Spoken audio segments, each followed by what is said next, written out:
Yo, that's crazy. You can't say, by the way, I'm eating, but you can't say that you expected that shit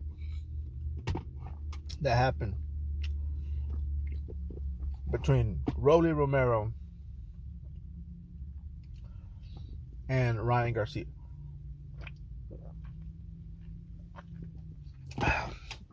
That's just crazy. But let me talk about what everybody really wants to talk about, which is what will happen between a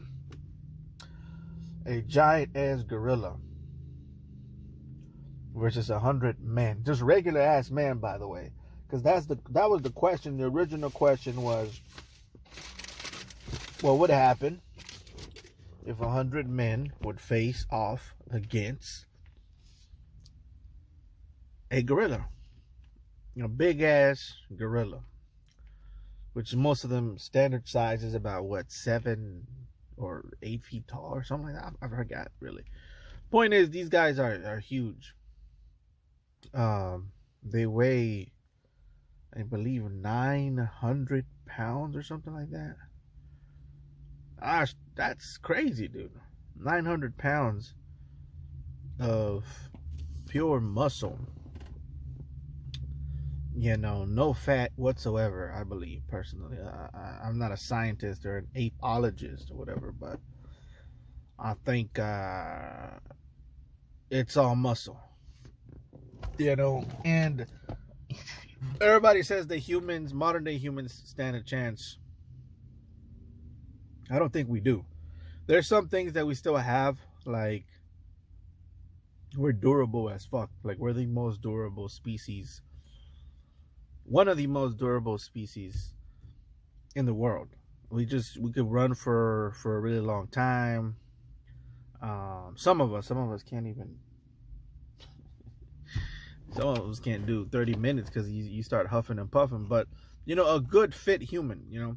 And that's the thing. Like the question in itself is very vague because there's a lot of things that they go into it that you got to think about. You got to think about the environment, right? You got to think about where we're gonna do it. Right? Is it gonna be in the jungle? Is it gonna be in a parking lot? Is it gonna be, in a rodeo setting? Like stadium or some shit like that. If it's in the jungle, we're fucked because that's anywhere where there's trees or some type of thing where he could swing and do some crazy tricks that they know how to do. It's over, bro. We dead. So, and then if it's just modern, just everyday humans, not trained, I'm putting my money on the gorilla. Because in order to beat the gorilla, number one, you have to have a good strategy. Because that's how humans win. We don't have tough skin, compared to everybody else in the animal kingdom. Our skin is the weakest, I believe, if I'm not mistaken. There's probably somebody weaker, but in the animal kingdom, we have the weakest skin, right? We're not very fast. We're not the fastest. We're good about expending energy. So, our energy efficiency is better than most animals because we have developed sweat glands and shit. But the reason we've managed to beat the food chain and escape it is because, number one, we use tools. Our durability does help, so we can outlast all the other animals. But yeah, man, it's like the other thing you gotta understand is humans have gotten weaker. Because a lot of people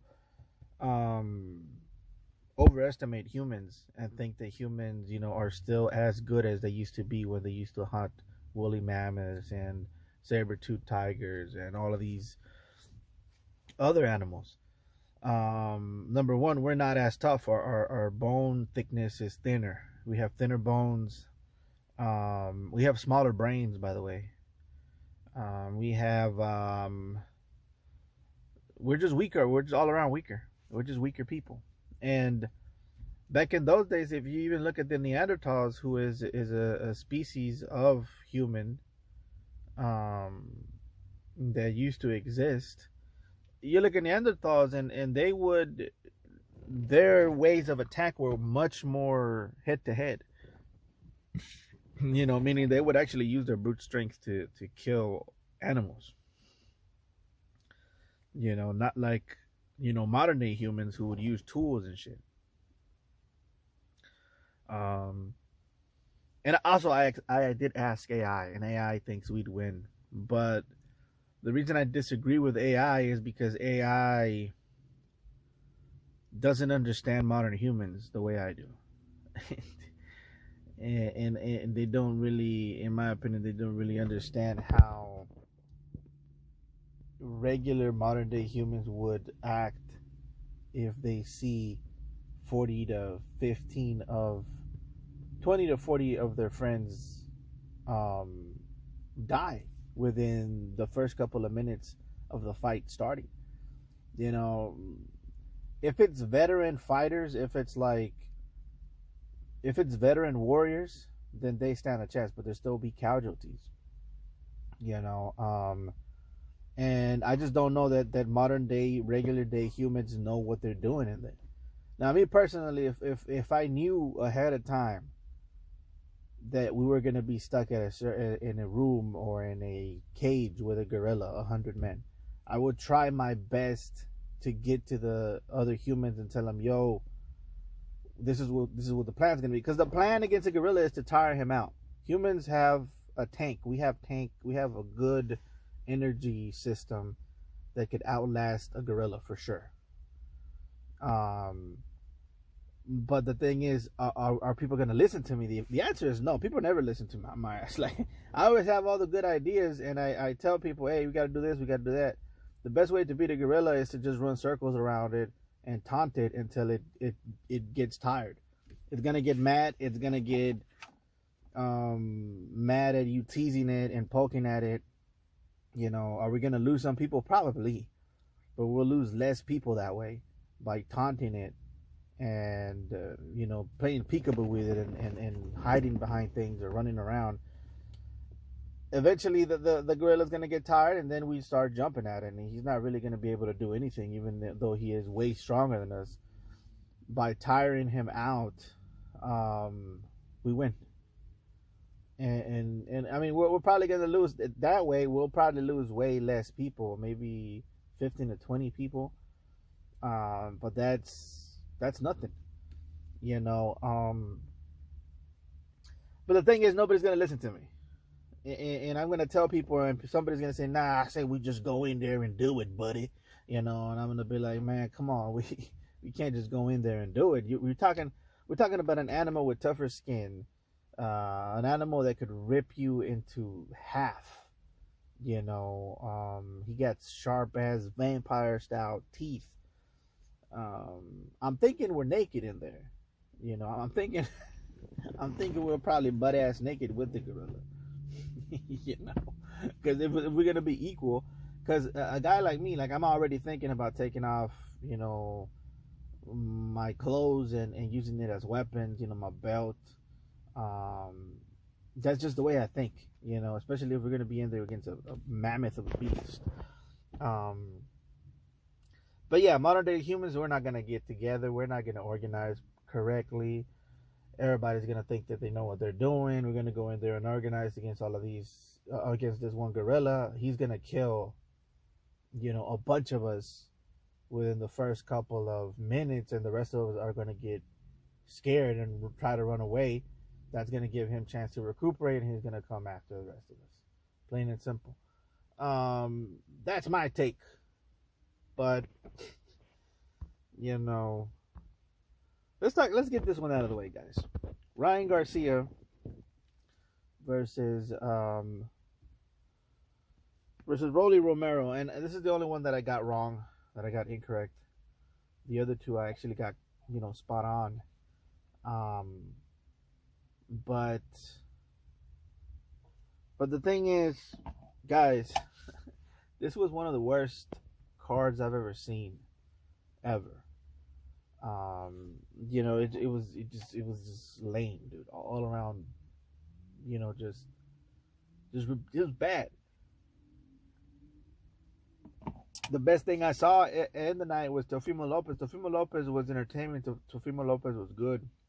You know, he did what he had to do, and it was good to see him box. You know, that was some pretty shit he was doing in there.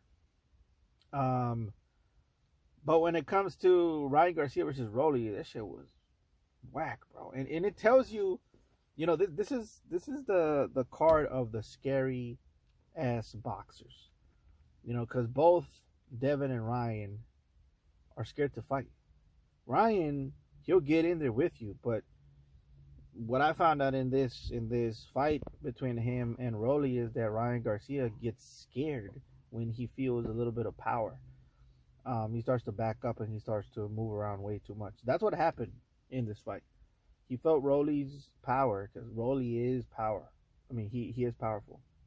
He has a lot of strength. He has a lot of power behind his punches. And I mean, Tank said it himself, and other fighters have said it themselves that Rolly is a strong puncher. You know, and I do believe that.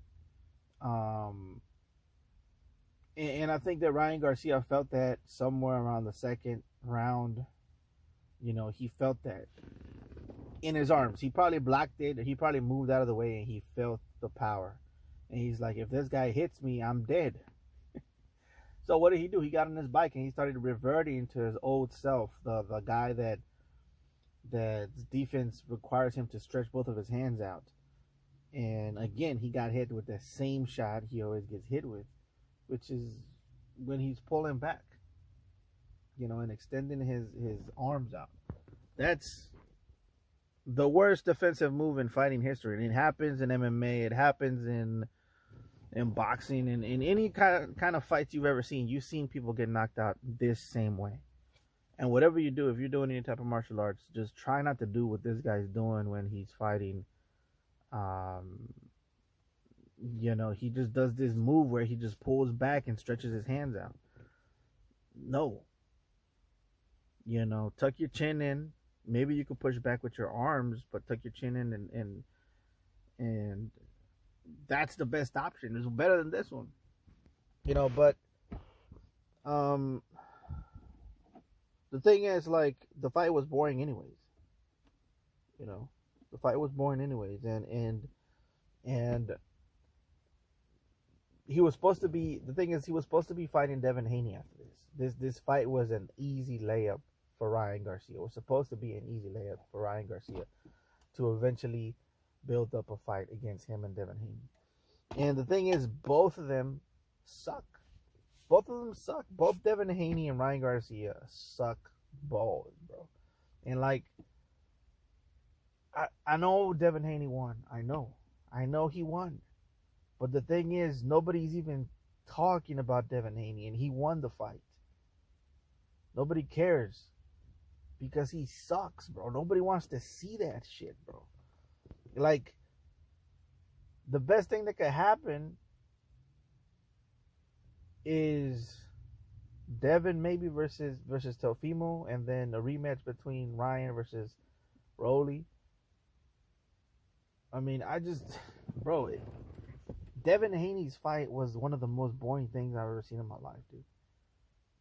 And they're both scary, bro, because the reason Devin was backing up during the whole fight was the same reason Ryan Garcia was backing up during the whole fight against Rolly. He felt the power. He didn't want to get hit again. Same thing happened with Devin Haney. Devin Haney didn't even feel the power in this fight, but he did feel it in the last fight against Ryan, and he decided, you know what? I don't want to feel that ever, ever, ever again. So I'm just going to run. And that's what he did during this whole fight against Barbosa. He just got on his bike and decided, I ain't never, ever going to get hit ever again the way I got hit against Ryan Garcia. And that's, bro, at that point, just don't box, bro. Just don't box. Just leave boxing. Just go away, dude. Like, we don't want to see this shit, bro. I'm not, and here's the thing. things are getting hard out here. Like the economy is not good right now. You know, and people are starting to realize they ain't gonna buy this shit no more. They ain't gonna take it no more.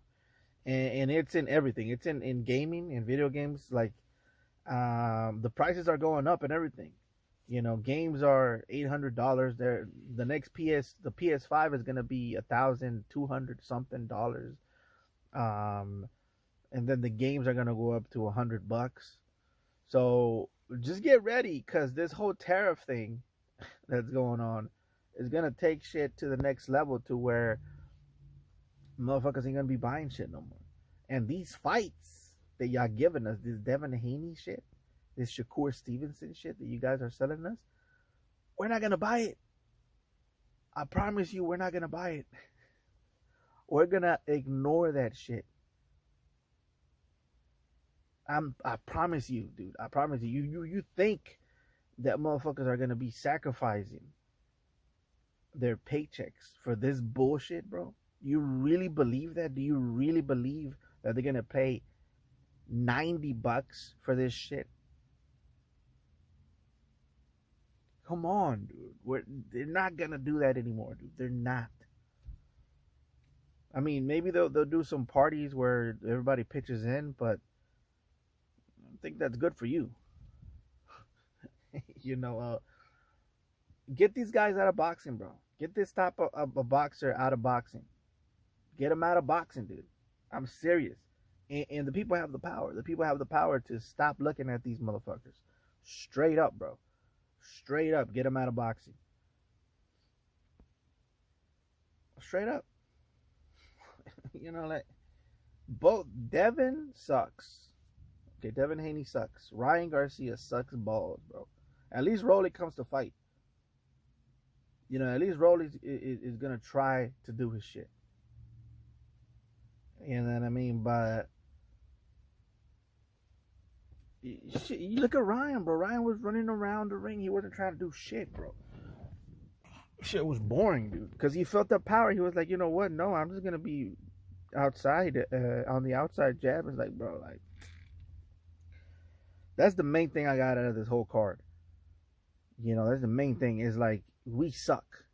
And we have two fighters that show the type of fighters that we are here in the U.S., which is scary ass motherfuckers that back up all the time, that feel a little bit of power, and we decide, you know what? We're just gonna survive. That shit right there, bro, is embarrassing, dude. It's embarrassing.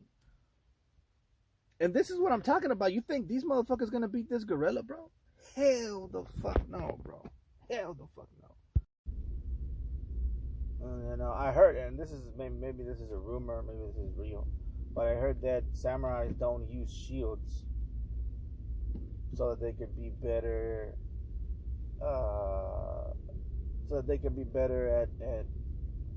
at fighting, so they won't be afraid of or worried about getting stabbed. They're only preoccupied with stabbing and slashing other people. You know, and then the same thing happened to the Zulu, the Shaka Zulu. The Shaka Zulu, the leader, what's his name? Shaka, I guess, or Zulu, one of those. But anyways, he shortened the spears. He was like, you know what? Nah, y'all too worried about gaining distance from your opponent because you wanna send me out. What we're gonna do is we're gonna shorten the spear. That way you have to get in there. You have to get in there and fight in the clinches. You know what I mean? So, and that's what happened. And they took over Africa by doing that. Or West Africa. I forgot what part of Africa, but they took over. They became the best warriors in the land. Why? Because the leader had the smart idea of saying, you know what? Shorten the spears. We're only gonna get the warriors in here, and we're gonna take over, plain and simple. But these boxers these days, bro, they're not thinking that way. They're like, nah, make my spear long as fuck, because I don't want to get close to the opponent. I'm scared of that guy. In fact, you know what? Give me a bow and arrow. We're gonna shoot this motherfucker. Give me a 9 milli, bro. We're not even gonna get close to that bitch. And that's really what happened to humanity, bro. We lost the warrior, bro. The warrior was lost. Because there's a difference between a soldier and a warrior, bro. And that's what people don't understand. Like, even in today's day and age, we respect the soldier, and we give him praise as if he was a warrior, but he's really not. A soldier is somebody who sold himself to the government. That's what it is, bro. It's somebody who sold himself to the government. He is property of the government, and it's a job. It's a government job. That's all it is. And I'm not trying to minimize the veterans and shit. I mean, they did what they did. But they didn't do it for me. Most of those motherfuckers, listen, most of them are doing it for college. Some of them are doing it to travel the world. Some of them are doing it because they know they're going to get putang pie when they go over there. Because a lot of those girls are horny and their man's is at home waiting for them. And they just say, you know what, fuck it. We finna get down and dirty over here. You know, there's different reasons, but it ain't for me. Yeah, they're fighting for their country, but they're each and every one of them. I saw this video the other day of a bunch of people being asked, why did you join the army? And none of them said, and one of them did say, I did it to protect the people of the United States, but everybody started laughing, and he said it sarcastically. No, most of them do it for money. Most of them do it for college degrees. Most of them do it for papers, you know, to be legalized. You know, most of them do it for other reasons that are okay. It's fine. Nobody's saying, you know, that it's bad. But this whole romanticization that we have to honor the veterans and oh my God, they gave their life for us. I mean, they're damn near Jesus in this country. They're damn near Jesus. Or at least that's what they want us to believe. But really, it's just a job. It's a job that they decided they wanted to do. They decided they wanted to go shoot other people from other countries for money. But that sounds bad. So what do? They romanticize it. Hey, you know, it's be all that you could be. It's for the people to protect and serve or whatever the fuck. But none of that is. That's just the plaque they put on. And like I said, I'm not trying to minimize it. Listen, do I respect it in the sense that there's something that I wouldn't do. It's something that I don't see myself doing unless I'm forced to do it. You know, I respect it in that sense. But I don't respect it in the sense to where, oh, they gave their lives for us, for our freedoms. Nah, bro, it's not even like that, bro. To me, it's never been like that. And the thing is, like, you can't even joke about veterans because motherfuckers be getting in their feelings and talking about, you gotta respect those people or whatever. Like, why? It's not that serious, bro. It's not. But the getting back to the warrior thing, a warrior is different because a warrior blends art with war, meaning the bloodiness of war, the bloodiness of combat, of martial arts. He puts art into that. And back in the day when you were going to be a warrior, you know, you had to learn poetry, you had to learn calligraphy, you had to learn an instrument. So most warriors knew how to play an instrument. Most warriors knew how to draw, or at least had an ability to do so to a certain extent. And this was taught to all of the warriors. Why? Because it was important for them to keep balance within themselves. And it was important for the people that taught them how to do that. To keep that balance and to find art within almost everything, including, you know, bloody wars. And that's where you get the art that we used to have in armor. We used to get our art in swords, killing weapons. We took glee in that, and we would design these beautiful looking swords so we could go into combat and destroy other people. Somewhere along the line, that got lost. Now, for better or worse, for better or worse, because to a certain extent, it is kind of weird, right? Being a warrior is a little weird. Okay,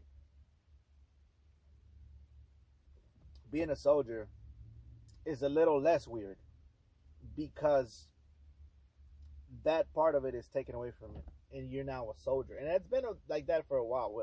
Soldiers are more professional and more not more professional, but yeah, they're more professional and more. It's a job, basically. It's only recently that it's become like, oh, we gotta. These people gave their lives for us, and it's the same thing with boxers. It's like these people are giving their lives for our entertainment. It's like, bro, they're giving their lives for money, bro, for money and fame, and nobody asked them to do that. Nobody drafted them. There wasn't no draft for boxers to do that shit. They wanted to do it for the money, plain and simple. And what happens is that the mentality of a soldier is different. The mentality of a soldier is you just push a button and pop, pop, pop, you shoot. That's it. That middle ground of having to deal with stabbing somebody, the psychological effect of that, was eliminated a long time ago. So there's no need for you to sing music to yourself or know art in order to deal with that anymore. A lot of these guys don't have a warrior mentality. They just don't. They have the mentality of a soldier, which is fine. But what happens is you start to develop these types of styles that want to keep distance from the fire. They don't want to go in there. They don't want to get burnt. They're scared. But in other good news, after the fight, we got a little bit of a preview of what it's gonna be like to see the fight of the century. The fight that everybody's been talking about. Canelo Alvarez versus Terrence Bud Crawford. Um, Standoff between these two guys, and I told you for a long time. I said when you see Terrence Crawford next to Canelo Alvarez, you're gonna realize how much bigger or how about the same size they're gonna be next to each other. Now, I want you to look at this picture here. And I want you to see who has the bigger chest, who has the bigger arms, the bigger shoulders, who has the bigger head. And they've been knowing this. Because Canelo, he put the hat on to extend the size of his head so that it would look about the same size. Go back and look at it. Go back and look at that when they were about to. He purposely put that hat on. They were like, damn, his head looks huge next to yours. We got to make it look, because that shit's gonna, in my opinion, it makes Terrence Crawford look bad. Because Terrence Crawford has been fighting tiny little motherfuckers for a long ass time.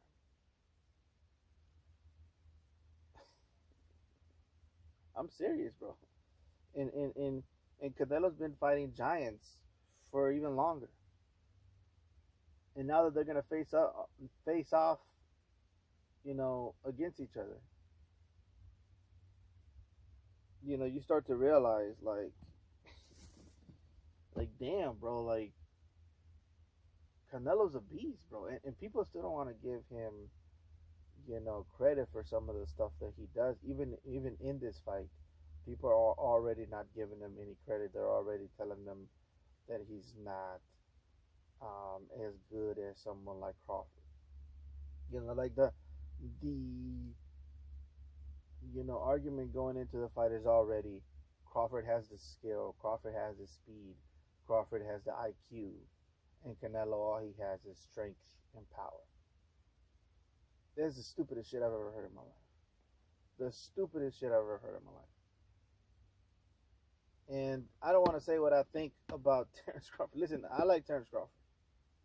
Okay, but when I see this, when I see the size difference and I see someone like Canelo, bro, I just can't help but admire someone like Canelo, bro. Like someone who's fighting these giants, bro. And people still hate the guy. People still talk shit about him. And someone like Terrence Crawford, who, in my personal opinion, has been fighting down, has been punching down, which is the American way, by the way.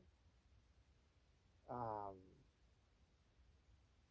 is getting more credit and is getting most of the credit, and is gonna get most of the credit even if he loses in this fight. Canelo, he's not gonna get any credit even if he wins. He never has, and he never will. That's just the nature of being the number one, being the number one headband. It's not. I don't know if you guys remember Afro Samurai. Afro Samurai was the number one the guy that had the number one headband, right? And that meant that he was never going to have any peace.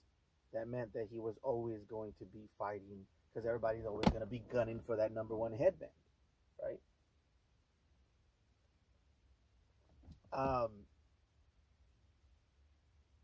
And that's basically what was his life. Just him constantly fighting people. Boom, boom, bah, right? It's the same thing with Canelo. Canelo, since he is number one, he's always going to be hated on. If he beats Crawford, it's going to be like, oh, he's a little guy. If he loses to Crawford, he's not going to hear the end of it forever. All right, even though look at Crawford, man. Look at how Canelo's hat has to extend in order to fit the size of Crawford's head, bro. Look at Crawford's chest compared to Canelo's chest. The only thing Canelo has that's bigger than Crawford is his back. Canelo has a big ass back. And he's always been that way. He has like a freaking demon back. It's great. It reminds me of I forget what show it was where if you have a demon in your muscles, in the back of your muscles, that means that you're like super strong or whatever. But and I mean that the good thing about that is that Canelo, back muscles are a big part of punching power. You know, that's probably why Canelo has a big ass back like that. Pause. But I can't wait for the fight. Like I said, I really don't know who's gonna win. I'm leaning towards Canelo, but there is ways that Terrence Crawford can win. Um, I will make a prediction video on that. I think I've made several, but I have to update it each and every time because, it's a new, it's a new possibility. And this is not just a possibility. This is going to happen. So there we go. Good news.